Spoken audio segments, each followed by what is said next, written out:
Hi, everyone. This is Carmen Dinisco, and welcome to Inventors Launchpad Roadmap to Success. I am your host for the day. And today on the Launchpad, we have an inventor. He has been known as an innovator. He's a Kickstarter success story. I mean, several Kickstarter programs with great success. He's a TED Talk alumni. He runs a place called Wheaton Labs out in Montana. He's a great guy in the industry, but he's also known as the bad boy of permaculture. His name is Paul Wheaton, and I have him on the line. Hey, Paul, you over there? I'm here. I'm here. Can you hear me? I can hear you. I can hear you over there. Thanks for being on the show. I know you're out in Montana. How's the weather out today? It's a little cool today. We got a little snow on the ground, but we're getting into when there should be no more snow for our growing season. It's time to plant. Wow. It's crazy because I'm sitting here in 90-degree weather, and it feels so weird to be talking to somebody that's telling me there's snow on the ground. It's just an odd feeling. My place is better. So where are you? If it's 90 degrees, where are you? I am in sunny Clearwater, Florida, my man. Oh man, I was to Florida once. I thought it was hard to breathe the air. Man, you guys got water in your hair. It is hard to breathe. I mean, there's too much sunshine. It's actually clouding the sky. So much sunshine. I know you're busy. I know you're pretty busy. You got a lot of stuff going on. I wanted you to have you on the show. There's so many things I want to talk about. I mean, I listened to your TED Talk. I watched your videos. You have so many YouTube videos that give great knowledge, great experience. I'm just not sure where to start. Why don't you give us a little bit of background, how you got started in the industry? You have so many things happening, but what's going on right now that you're excited about? I'm spending most of my days working on my Kickstarter. I got a Kickstarter that I just came out with a few days ago. I think we've got like 5 or 6 days left on the Kickstarter. There's not much time left, and so when you have a Kickstarter, you got to work it every day. So I'm spending every day thinking of new ways to keep the Kickstarter going and make that happen. I'm fortunate that for this particular project, the tech guys are taking care of most of the stuff, and it's more about like being able to stream a thing rather than putting the event on. So we already had the event put together with like a superstar lineup of people talking about, the things of my world.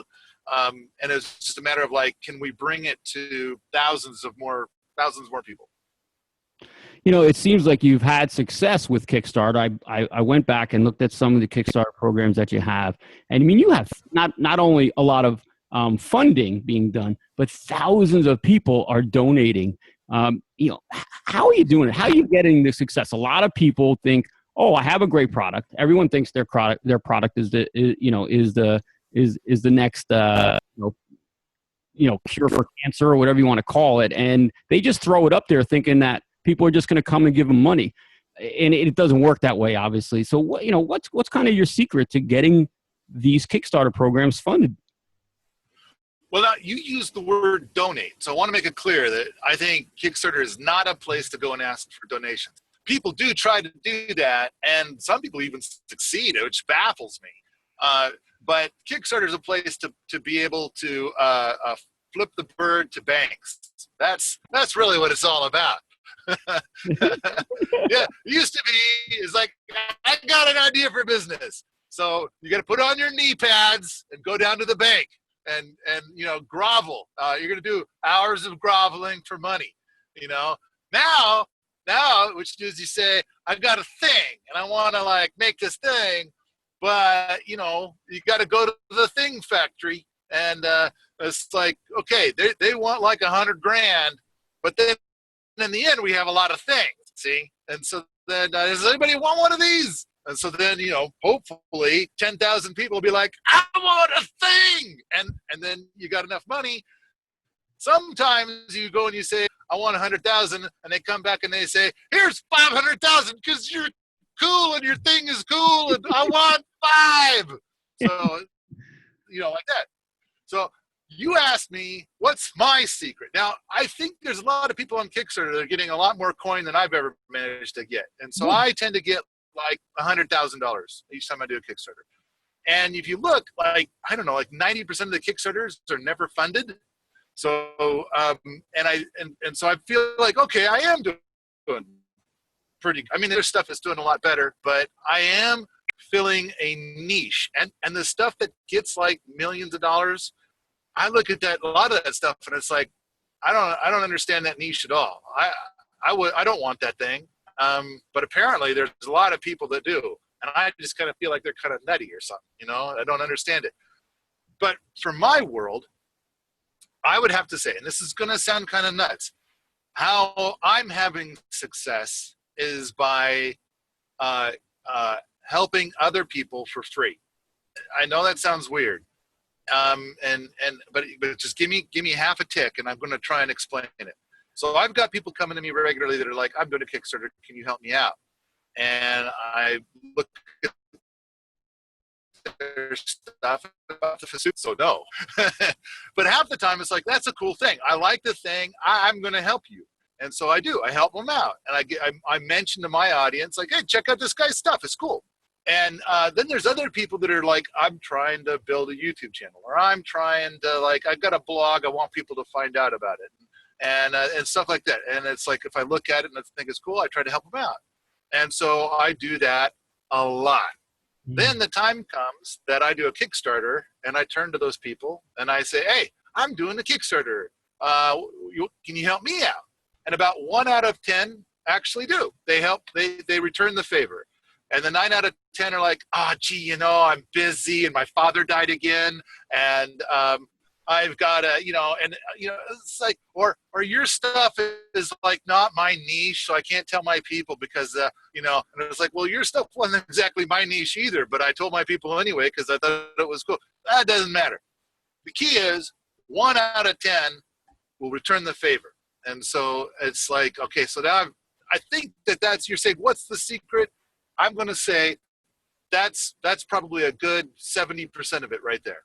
Wow. Well, you know, it doesn't sound crazy. I mean, when you're help people, and it seems like a lot of the things you do, not only helping people, helping the planet, helping the earth. And so to me, it doesn't sound crazy. I think helping people, you get back. And if it's a small percentage, I think 1 out of 10 is actually a good number out of the hundreds or thousands of people that you're reaching out to probably. Yeah, I think so too. And I mean, part of it is it's like when you're helping somebody out, it feels good. And it's like, okay, I've got a lot of resources. And part of it is like, how did I get all these resources? And it's because you were saying, like, you've been watching a lot of my videos. And it's like, okay, they're on YouTube. It's not like a dollar figure attached to each video. It's like you can watch them all you want. And I've got I think I got like 370 podcasts out there. And I've got like, I don't know how many articles and how many different things. And I've written articles for free. We need a keynote speaker to sell tickets, you know. Can you be our keynote speaker? It's like, okay, you pay for my airplane stuff. I'll come and be your keynote speaker, no charge. Help you get your whole event off the ground. So it's like, but the key is like, first you give a lot of stuff away. And of course there is the possibility that everybody in the world will vote no against you. And they'll all line up and say, no, dude, you suck, okay? That could happen. That could totally happen. So steel yourself for that. It turns out I put my stuff out, and some people are like, you know, a lot of people turn their nose up at it, for sure. No doubt. But there's a lot of people that are like, oh, I like this. This is pretty cool stuff. I want some more. So an audience kind of formed. And so I've got this audience. It's a great audience. I like having an audience. It is. And your plan of doing it is something that we talk to inventors about here. And I'm sure that you have inventors and innovators coming to you all the time because of your success. And what we talk about is you don't want to try to talk to everyone in the world. When we ask somebody who's your target audience, because they haven't done the research, they say everyone. And between all of us, we know that's not possible, you know? So it's kind of good that you have found out who your target audience is. It's much easier to talk to a specific group of people than to try to target everyone. And that's what's so great. I commend you on being able to do that. And you've probably tried to steer people in that direction. I do think that it's like you got to think about the niche. And granted, while I love the idea of being able to command the thoughts of the entire population of the planet, I also embrace the idea that that's really not going to happen. In fact, I think that whenever I get the opportunity to stand behind or stand up on a stage and say things, that there's going to be a lot of people that are going to be saying like, no, this guy's nuts. And I think it's a difference of knowledge set. And so I think, in fact, that's a big part of it. I do want to have world domination. I do want everybody in the world to think the thoughts I want them to think. Granted, and it's cool to want things. I also would like to have a lovely piece of pie and to win the lottery. But as long as I'm wanting things, I can want world domination. And it's like, well, how are you going to get there? And I think part of it is it's like, if you've got somebody who hates your guts, chances are you probably don't think real well of them either. But it's like, okay, I want to have mind control on them also. So what is it going to take? And it's like the chasm is the difference of knowledge set. So what I need to do is to pick out some little tidbit of knowledge that I have, and then somehow candy coat it, and then throw it out in his general direction. Maybe he'll pick it up and eat it and be like, oh, now I have this little bit of knowledge. I thought that was all right. It was quite tasty. And then if I can throw a couple hundred his way, after a while, it's like he thinks I'm not so bad. You know, I'm not so horrible as he thought a moment ago. And he doesn't seem so horrible to me anymore either. And so this is mind control of the whole world. Yay, team. Well, it's working because I thought you were nuts at first, and then I listened to your stuff. I said, he is nuts, but I love what he's saying. So, in fact, maybe the more you listen, the flavor of nuts changes. It's like before, it's like, that's a guy I want to avoid. And then after a while, it's more like nut that I want to hang out with. Yeah. I like that flavor of nuts. Well, the good part is that, again, what you said, you found out what your niche is, you talk to those people, and you do the right thing by helping out the community in any way possible. And I think when you do good, you get back. And it doesn't seem like you're looking to get back. You're doing good, not expecting things to come back. And I think that's why you've had such great success. I think the theme of every moment of every day is make the best of it. And, there's going to be tons of stuff that isn't going to go the way that you want. But you start off by wanting. And what do I want? How do I want to do this? And then, as far as the innovating stuff goes, I'm obsessed with a bunch of different ideas. I've come to some conclusions that are very contrary to what the public knowledge set is. I have seen some amazing things. I think at the top of the list, it's like if I would want to push the rocket mass heater. I think that thing is going to totally change the world. I think half the population is going to have a rocket mass heater in 10 years. It's just the smart way to fly. And so I've been working very hard in that space in order to be able to get that bit of knowledge into more brains. But so when it comes to innovations and things that most people don't know about, I'd say that one's at the top of the list. Well, that's one of the things I was going to go into. You are an inventor, you are an innovator, and most of the products, or probably all of them, have to do with helping the environment. Is that close to? Is that true?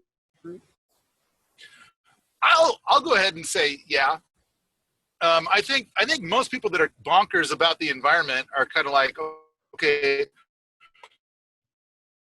step one, to those monk's robes that are super itchy, and now lead a life of poverty and misery, and that's how you do it. And I kind of think, no. Let's look at how to have a more luxuriant life, while at the same time, because really, what when you're thinking about the environment, and it's like, I don't even need to say that. It's like a lot of this is like, dude, you're pooping in your own drinking water here, okay? Or you're doing stuff that's like polluting the air, not only for me, but it's polluting your air too. And so it's like I know that, like, I went through the Master Gardener training, so I'm actually a certified advanced Master Gardener, and on as part of the Master gardener training, what they do is they get you all trained up and then they set you loose. And it's like you have to put in a certain number of hours in helping people with horticultural stuff. And so my very first mission ever, I was sent out to this place and this guy was talking about like, oh, I'm sorry I'm late. I was at the hospital. My sister's got cancer. And in fact, here we are looking at the bush I want to talk to you about right outside my sister's window. She loves this bush. It's so beautiful. And unfortunately, it's covered with aphids. So the last 3 years, I've been soaking it in diazinon like 5 times a year, and it just doesn't seem to get rid of the aphids. And it's kind of like, you know, that stuff's like seriously carcinogenic, right? So, you know, and on top of that, to get rid of aphids, it's like, that's not really a match. It doesn't really work that way. It's like there's better stuff to get rid of aphids. So all I'm saying is it's like a lot of it is that somebody somewhere is making some money and they don't mind if your sister gets cancer. Whereas I kind of feel like, you know, I could tell you a couple of things and it'll work and it'll have much better results long term, and your sister won't get cancer. It'll be less likely to get cancer because who knows what else you're doing that's nuts. So am I an environmentalist? I know that I've seen articles written about me and they called me hardcore green. I'm not sure. I would say, okay, but I've met some people that call themselves environmentalists and I can tell you they're nuts. And so I'm not sure. There's probably, if there's like a test to get into the club, I probably would fail that test. They'd probably say, you love the CFLs, right? No, those are a nightmare, man.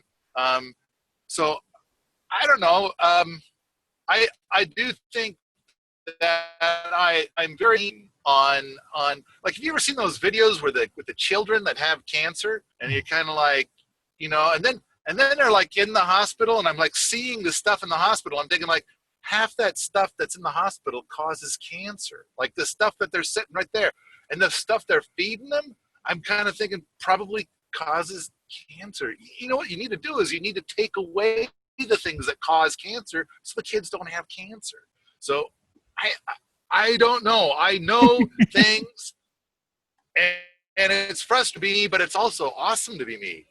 Yes, it certainly is. Well, you know, and it's not an issue, but you know so much or you have seen so much that it seems like, you know, you get a conflict because you want to do good so much, but there's so many people out there, you know, helping everyone, you just can't do it. All you can do is do what is possible for you to do.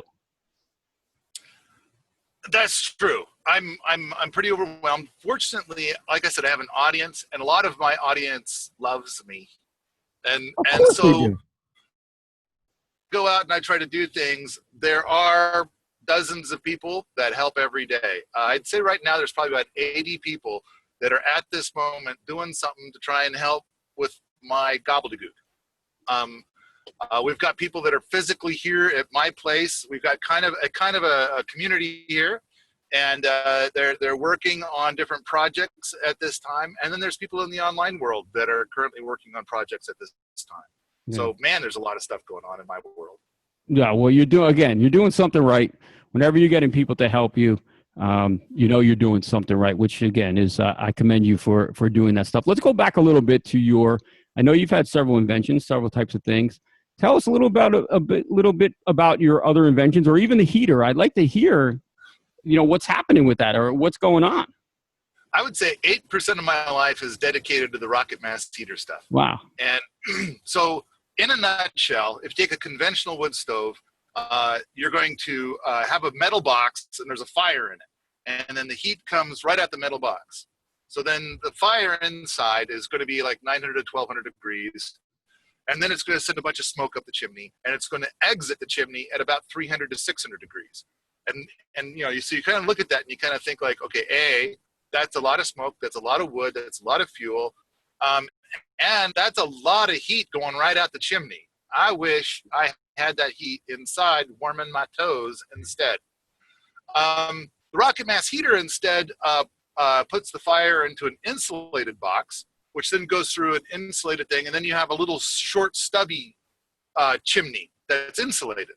So then we're shooting for temperatures like 3,000 degrees. Did you say 3,000?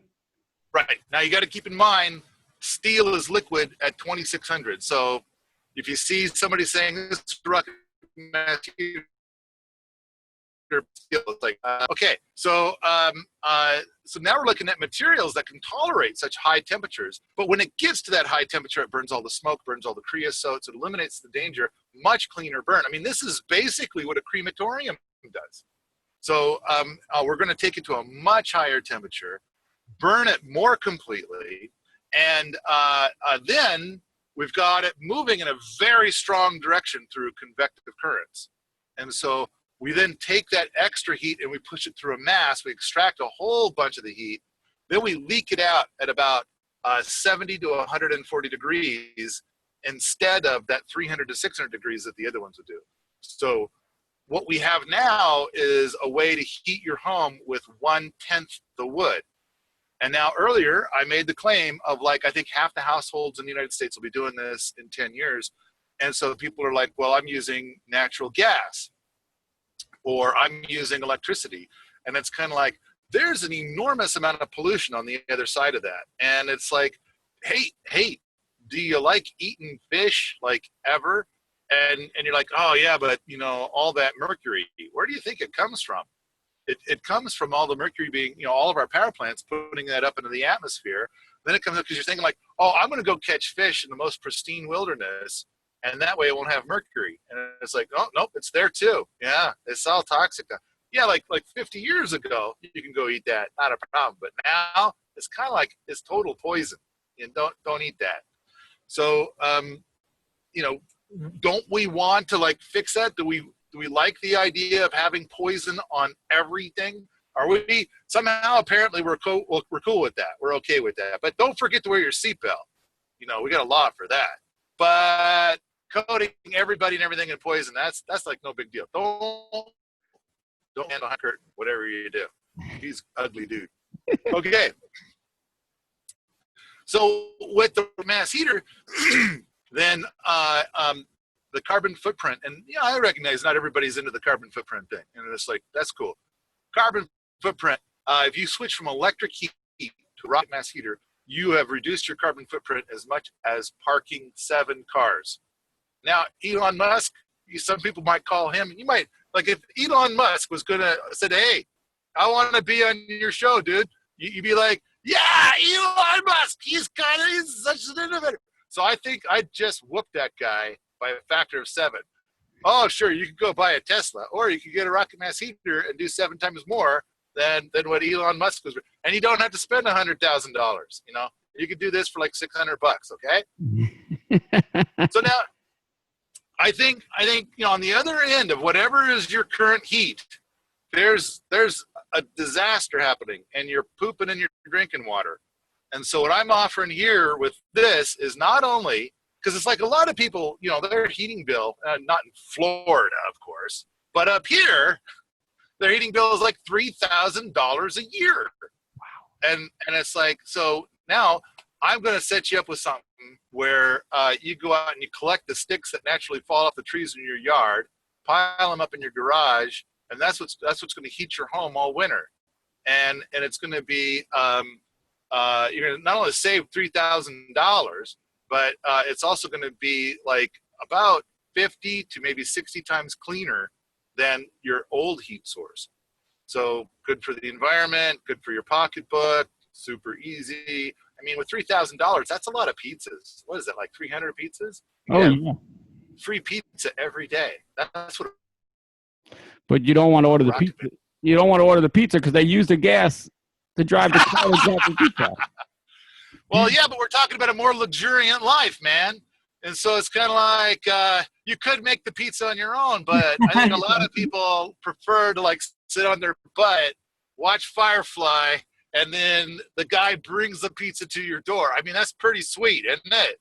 Oh yeah. You know, my brother lives up in New York. Lives on the top of a mountain. He burns wood all year. Oh, not all year, but most of the year because it's cold. Yeah. And he goes through a lot of wood. And are you saying that the wood, because it burns so clean, because it burns so hot, that it uses less wood? I would think it would use more. Well, okay. Remember, like your brother, I'm going to pick on your brother now. Get him. Your brother, ha! Would you believe this? he puts a whole bunch of wood in there and it burns, and then it's like 300 to 600 degrees going out the roof. You know? And it's like, wouldn't you rather have all that heat inside your house?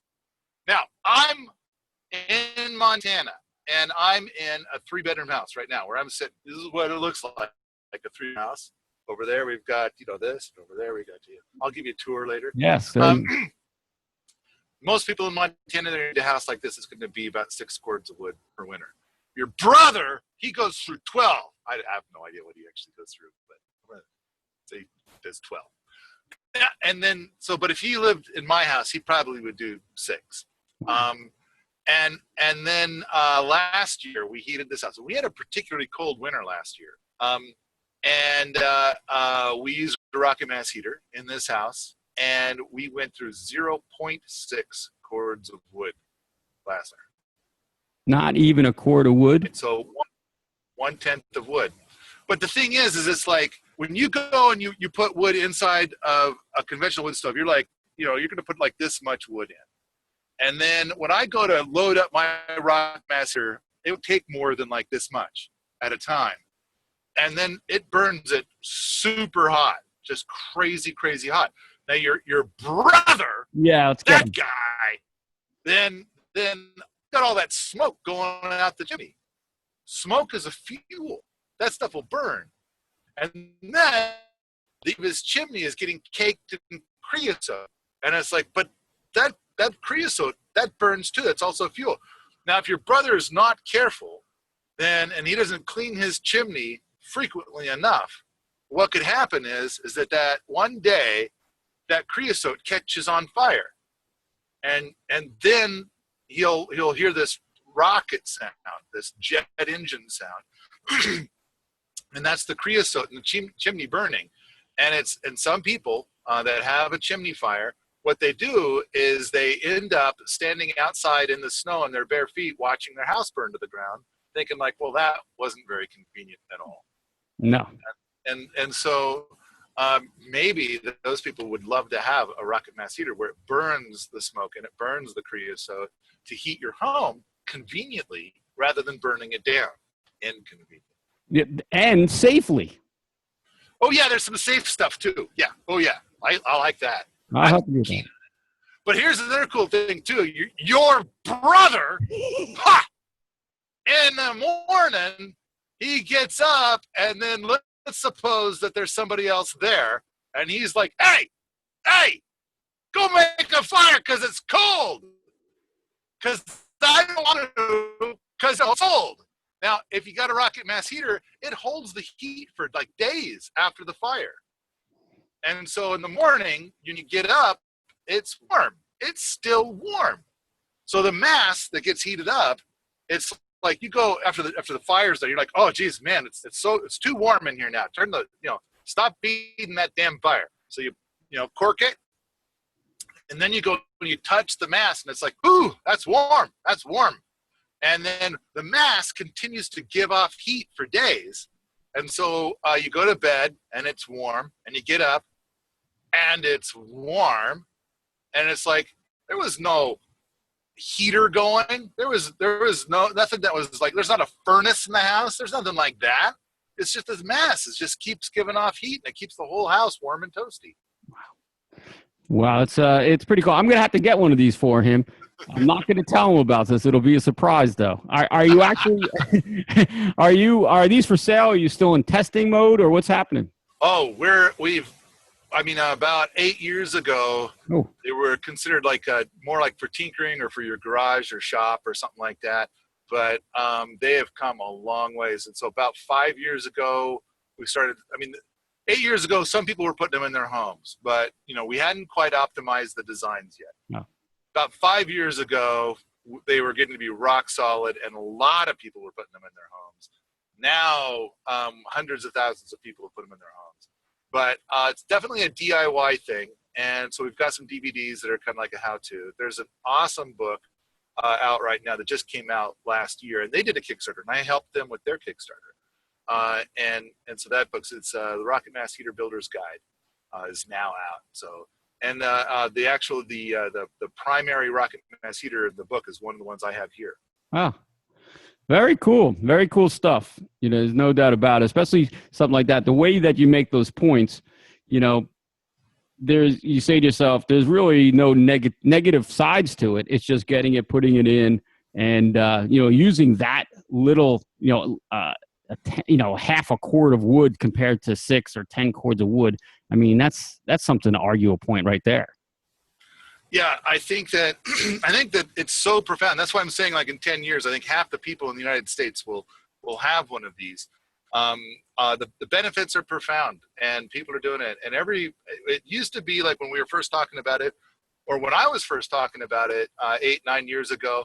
Then every once in a while I'd come to somebody that's like, "That's impossible. That can't be so." It's like, and part of it is like if you go to buy like a wood stove, like your brother's. Yeah. Then it came with a little tag. It said, "This is 75% efficient." And then I'm saying, like, you're going to heat a home with 1/10 the wood of whatever your brother's using. And people are like, that's a violation of mathematics and the rule of what 100% means. And I'm thinking, like, man, you don't know what marketing is, do you? It says 75% and you believed it. That just because you believed a lie doesn't mean I'm compelled to abide by that.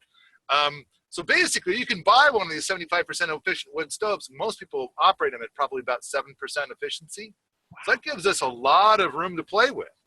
So how they get there, how they get that number, 75% efficient, is a comedy. It's really a comedy. In a controlled environment, 5x5 room. 16% is allowed to go up the chimney. Yeah.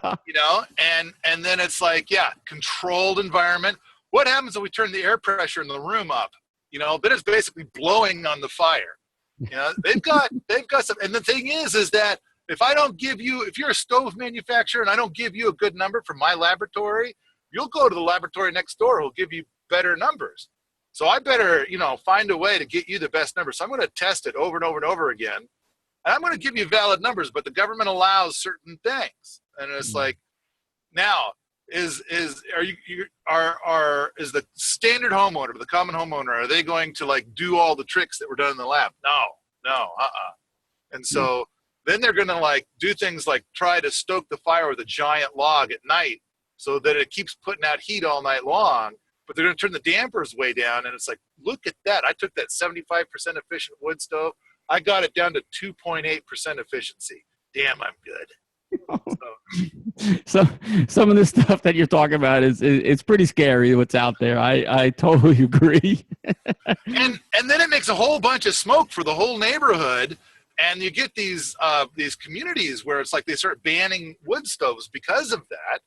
And for very good reason. And it's like, whereas a rocket mass heater is designed so that you can't operate it inefficiently. There's just not a way to do it.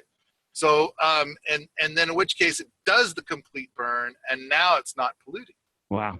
It's great information. And I can't wait to see it taking more of a mainstream product. It's really, and like you said, it's catching on now, but I agree with this type of environment and the efficiency, it has to catch on. It really does. So I want to kind of change up a little bit, and just so people would know all the other things that you've done. I know you have a website out there called with Java coding. Is it something? What's it? You found out about my other secret life. Damn, you're good. Oh yeah. Is it Java? What's the name of the site? Java coding. So we've got Code Ranch and Java Ranch. So I think a lot of people are going to remember Java Ranch when they were in college, and Java Ranch got them through that class, and now we've renamed it to Code Ranch. We're trying to move in a direction of embracing more languages besides just Java. Yeah. But yeah, I've got this whole software engineering history before I got bonkers about permaculture and like just started going down this path so much. And that's something that we jumped right into it. That's why I was saying at the beginning there's so much to cover. Yeah, can you give us a quick, maybe a definition of what do you mean by permaculture? I mean, a lot of people probably haven't heard that word. So there's a lot of different ways to express it. I think each time you talk to a permaculture guy, you might get a different, bumper sticker. Mine is permaculture is a more symbiotic relationship with nature, so I can be even lazier. Oh, yeah. So I'm going to do things that are more aligned with nature. So I've got some pretty powerful theories on how to grow food. And then of course, the rocket mass heater stuff. And I think a lot of this stuff is like, because like with a rocket mass heater, there's ways that fire works. There's ways that heat works. And I've talked to other engineers that specialize in the world of heating a building. And it's like, they are locked into convective heat. They have totally abandoned any thought, like they've forgotten it from college, any concept of conductive heat or radiant heat. They don't even think about it. When they're heating a building, it's all convective. And convective is the least efficient form of heat. And now I realize I can't even remember what your question was. I've gone off on a tangent and I'm getting my blood up. Damn engineers think they know everything. Don't even remember the 3 kinds of heat.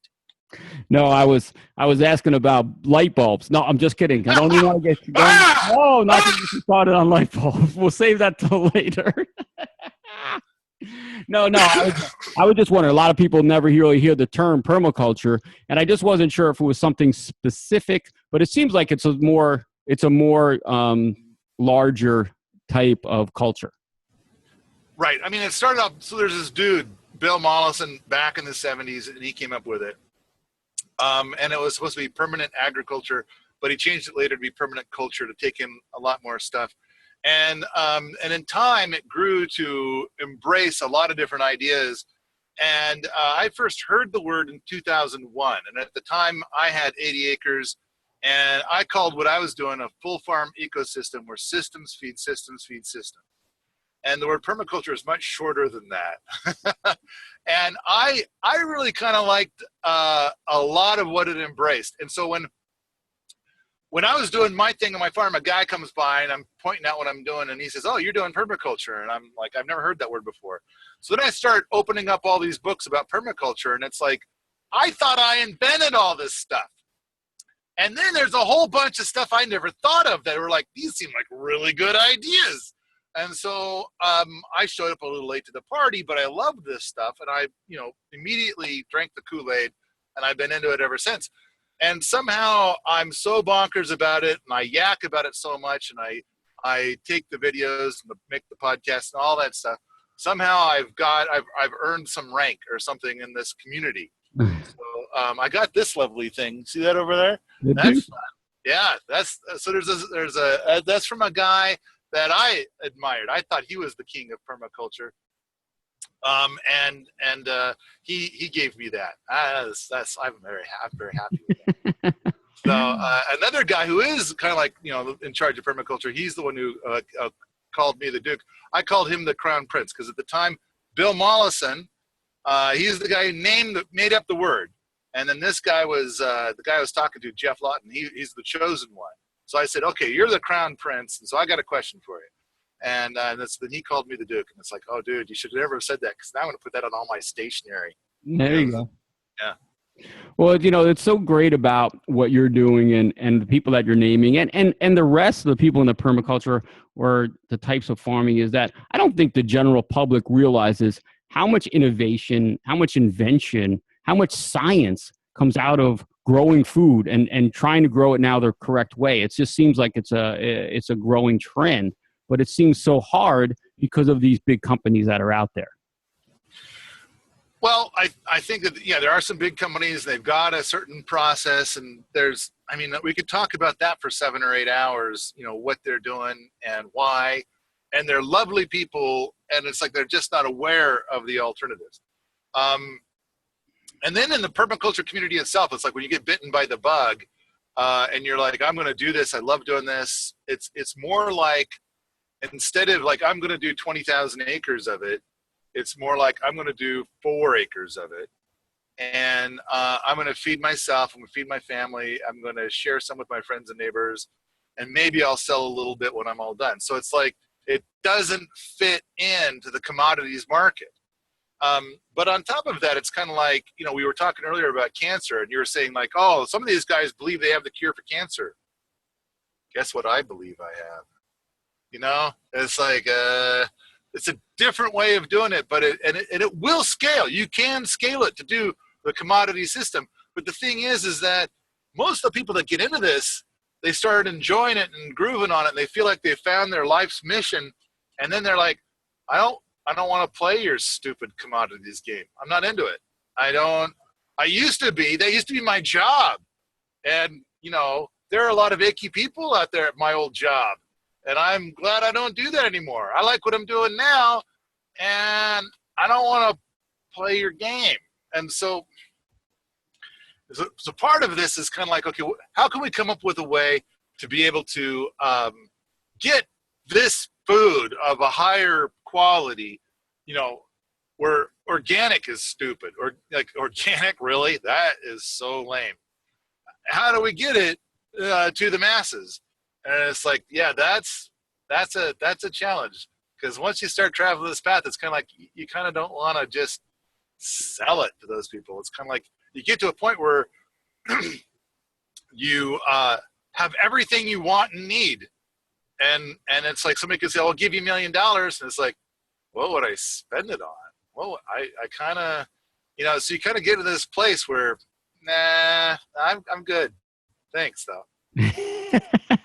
Well, I'm kind of with you. And it's funny you say about the organic. I totally agree that the food is a base of everything. It's so important to eat right, as good as you possibly can.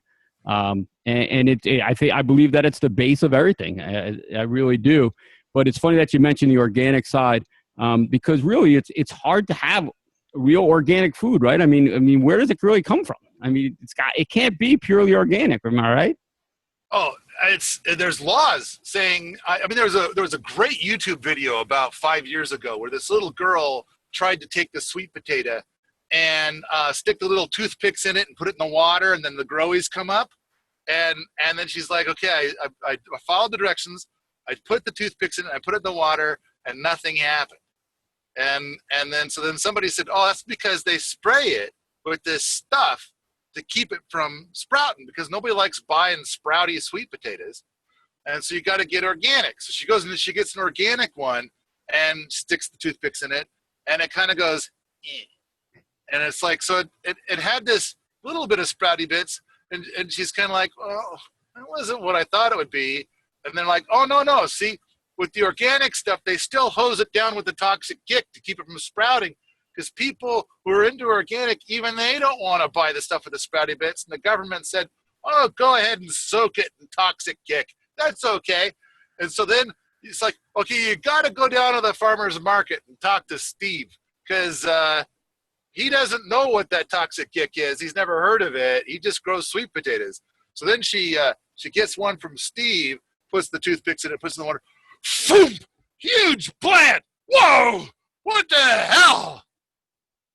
That's that little 9-year-old girl's YouTube video, and she's like naming off the chemical, and she can't pronounce it because it's something awful. Wow, it's amazing. I'm glad that the younger, there are people in the younger generation that are noticing these things, and I read it about it all the time, that they are trying different things and trying to do good. It is amazing with the younger generation how they are starting to notice it. I think that a big part of it is like I think we would pay more attention to this kind of stuff if people were allowed to consider when they have cancer where it came from. And because right now I think most everybody in the world thinks that cancer comes from the cancer fairy. The cancer fairy comes along and goes, ding, you've got cancer. Ah, you win. And then floats around to the next person. Woo, woo, ding, you've got cancer. Like, and that's where cancer comes from. See, now I'm nuts. I'm so crazy. I'm so stupid. I believe that cancer might, this is the theory, I'm sure I'm wrong, might come from carcinogens. both the kind that we know about and the kind that we don't know about. But that's just me, and I'm told I'm crazy. So I don't know. Yeah. Yeah. Well, you are crazy. It doesn't mean you don't know what you're talking about. You're allowed to be crazy. I think if you're going to be an innovator, you kind of have to be crazy, don't you? Exactly. We're all crazy in some way. Just going back to show how crazy you are, you had told me earlier you did some work on some kind of space equipment or satellite stuff, right? I used to, my background before getting bonkers about permaculture was largely in software engineering. And so I did work in aerospace for a while. I am one of the primary architects for the ground systems for the spacecraft that takes pictures for Google Earth. Wow. And in fact, I wrote a predecessor to Google Earth in 1999. Wow. Only mine, you could task the satellite to take new pictures. Now you're talking. See, I know that's what you would do.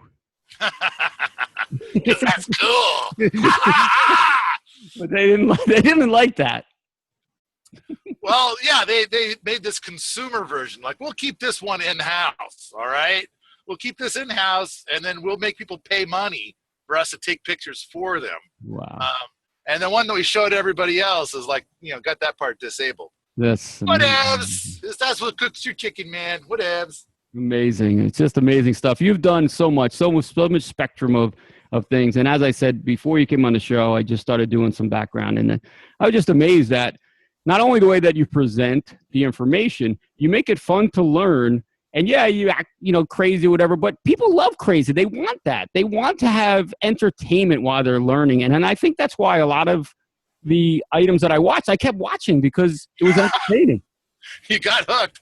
Yeah. I've run into people that are like, okay, dude, I hate you because I haven't gotten any sleep for 3 days because I've been watching your videos. It's like, it just got started and I couldn't stop. Yeah. And so the thing about that is that, with today's instant knowledge and information is that a lot of people know when you're feeding them crap, and I don't think you're doing that. You're giving information that is readily available.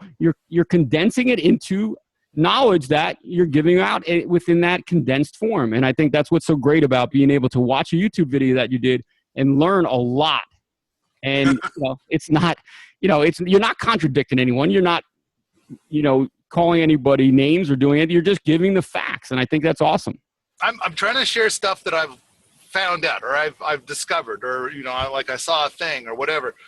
But at the same time, a lot of the stuff I'm sharing information about, people, it's like so very different from what they're used to, then they're having a hard time with it. It's like that they're like rocket mass heaters. I could heat your home with 1/10 the wood. Boy, people, they have to wait until they've heard that from like 15 different people before they can begin to believe it. You think about it, the iPod, people probably would never have done the iPod if it didn't come with a $200 million advertising campaign. Mm-hmm. I don't have $200 million. I don't even know how to make an advertising campaign for $200 million. So it's like, all I can do is say, look, here's a compost pile. We coiled some pipe in it, and now we got hot water for 2 months, And it's like, got all the hot showers you want. Didn't cost any energy, it's not costing anything. Pretty cool. But it's like, people are kind of like, what? Oh, that can't be right. If that was right, like every other house would be doing that, right? And I kind of think it would be kind of cool to come up with something where you kind of throw in some wood chips, you throw in your compost stuff from the kitchen and whatever, you keep throwing that in there, and then you have to go out there and pee on it once in a while, and that's all your hot water. It's like all the hot water for the house. Like every other house has something like that. It's just, this is where all the urine goes. It's over here with all these wood chips, and it breaks down and gets super hot. Way better. Like right now, I could spend 4 hours talking about sewage treatment plants and what they do. And it's like, and it's like, that's the best we've been able to come up with so far. And it's like, no, I've got a bunch of stuff that's way better in that space too. We've got some problems where there's this thing going on now about peak phosphorus. We keep mining phosphorus and using it for fertilizer. And then we put it into people, and then it comes out of people, and then it goes to the ocean. And it's kind of like, at some point in time, we're going to be like, man, I sure wish we didn't send all that to the ocean, because Now we're kind of out, and we kind of need that back. And you can't really, bring it back. Not to mention the fact that when we mixed it, we took to the sewage treatment plant. Yeah, we mixed it up with all the industrial waste from all these other companies, and then there's all the pills people have been taking. We mixed it up with that, and now it's like not really useful because it got all mixed together, and then we send it down to the river, the ocean. Oh man, I want to go down there. I know I went down there. Hey, Paul, listen, man, we're going to have to start wrapping up. I do want to ask you to let the listeners know ways in which they can watch your information and also maybe contact you if they had some questions. I have had so many thousands of people need to contact me. I, about 10 years ago, created forums, just like the forums over at Java Ranch and Code Ranch. Now there's forums at Permies.com. And the great thing I love is people go out there and they ask a question, and then I'll go up. By the time I get to it, there'll be like 7 other responses saying, Paul would say. And it's like, oh, man, now I don't have to say it. That's sweet. That was easy. So, but we do want to make sure that everybody who has a question gets an awesome answer within 48 hours. We're very passionate about that. Right. So we've got all kinds of stuff to say. Hermes, R-M-I-E-S. And I do my personal for all permaculture stuff. But then, of course, CodeRanch.com you mentioned. Yeah, way to go. Thank you. And then the DVDs I've got DVDs for rocket mass heaters and DVDs for world domination gardening. And those are going to be out at the Rich Soil site. Wow, that's great. And also, any of you listeners want to help out Paul with any of his Kickstarter programs, go ahead out to Kickstarter, take a look at what he's got going on. He's always got something going on. And again, it's something made to really help people move forward. Permaculture, which is, if you never heard of that word, I'm glad that he gave us the information on what it means. And I think you're doing some great stuff out there. And I would love to invite you back on the show, give us an update on what you have going on and also how the Kickstarter programs are doing. Oh, I'd love to come back. On the Kickstarter, the big thing we're doing is we're doing 4 weeks of classes. We're about to start. Like, we're just a week and a half away from starting. And the Kickstarter is about, like, you can get the 220 hours of this stuff as video. That's what the Kickstarter reward is, like, for $100. Wow.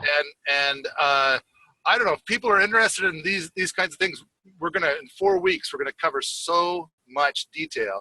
It's an official permaculture design course.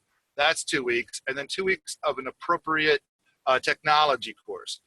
And so we're going to, so four full weeks of stuff, 220 hours. Wow, it's exciting. It's exciting. And again, I hope that people are interested in it. They would definitely benefit from getting the information. I think it would be awesome. And again, I appreciate you coming on the show today. I know you have a lot going on. Yeah, your time is limited, but between myself and our listeners, I am super glad you gave us some time today. Thank you, sir. Thank you very much, my friend. You take care. You too, man. I'm looking forward to next time. Oh, yeah. It'll be soon. Take care, buddy.